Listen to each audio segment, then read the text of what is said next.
সেবার প্রত্যয়ে সবার আগে এই প্রতিপাদ্য সামনে রেখে দিনাজপুর সরকারি কলেজে অনুষ্ঠিত হয়েছে বয়ঃসন্ধিকাল প্রজনন স্বাস্থ্য ও জীবন দক্ষতা উন্নয়ন বিষয়ক কর্মশালা।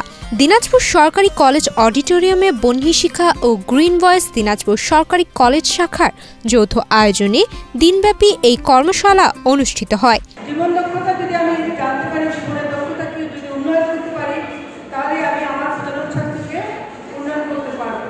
এবং এই জীবনের দক্ষতাও যেমন আমার আর্লি লাইফ থেকে শুরু করতে হবে, আমার প্রজনন স্বাস্থ্যকেও সুস্থ রাখতে হলে আর্লি লাইফ থেকে জানতে হবে।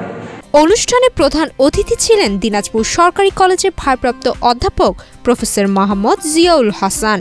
প্রধান আলোচক হিসেবে বক্তব্য রাখেন প্রসূতিবিদ্যা চিকিৎসক ও সার্জন, সাবেক সহকারী পরিচালক ও জেলা কনসালটেন্ট ডক্টর খাদিজা নাহিদ ইভা। বিশেষ অতিথি ছিলেন শিক্ষক পরিষদের সাধারণ সম্পাদক সহযোগী অধ্যাপক মোহাম্মদ দেলোয়ার হোসেন, বাংলাদেশ পরিবেশ আন্দোলন সাধারণ সম্পাদক ও গ্রিন ভয়েস প্রধান সমন্বয়ক মোহাম্মদ আলমগীর কবির, বাংলাদেশ মহিলা পরিষদের কেন্দ্রীয় সহসভাপতি কানিস রহমান এবং দিনাজপুর সরকারি কলেজের প্রভাবক মোসাম্মদ তাইয়েবুন নাহার সহ অন্যান্য শিক্ষকবৃন্দ।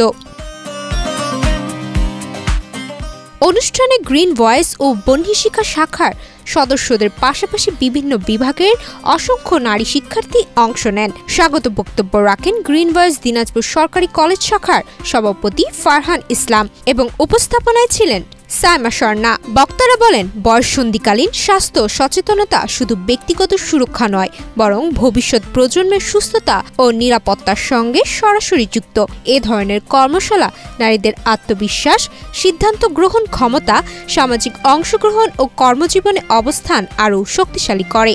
গ্রামে গঞ্জে নারীদের আন্দোলনের জন্য, নারী মুক্তির জন্য আন্দোলন সংগ্রাম করে যাচ্ছে, কিন্তু আমরা কয়েকজন এই দিনাজপুরের কানিসাবাকে এই নতুন প্রজন্ম আমরা চেষ্টা করি যে এই মানুষগুলো যারা হচ্ছিল আমাদের ছিল জীবন ছিল দেখ। বন্যী শিক্ষার্থীরা আমি এটুকুই বলবো যে নিজের মধ্যে যে আগুন আছে সেটা জ্বালিয়ে দাও। কারণ আমি একটা রক্ষণশীল পরিবারের মেয়ে এবং আমার বিয়ে হচ্ছে না বাল্যবিবাহ। সেই জায়গা থেকে আজকে আমি নারীদের জন্য কাজ করছি।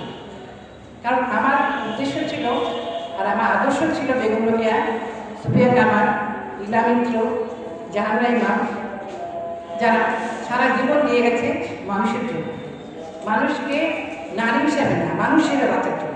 কর্মশালায় কিশোরী ও নারীদের শারীরিক ও মানসিক স্বাস্থ্য, পুষ্টি, স্যানিটেশন, আত্মরক্ষা, অনলাইন নিরাপত্তা, বিয়ের উপযুক্ত বয়স এবং জীবন দক্ষতা বিষয়ে বিভিন্ন মডিউলে আলোচনা ও প্রশ্নোত্তর পর্ব অনুষ্ঠিত হয়।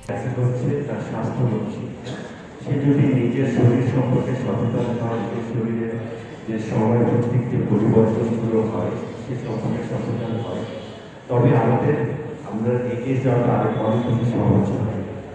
একটা রোগে পড়ার চাইতে রোগে না পড়াটা আরো বেশি জরুরি।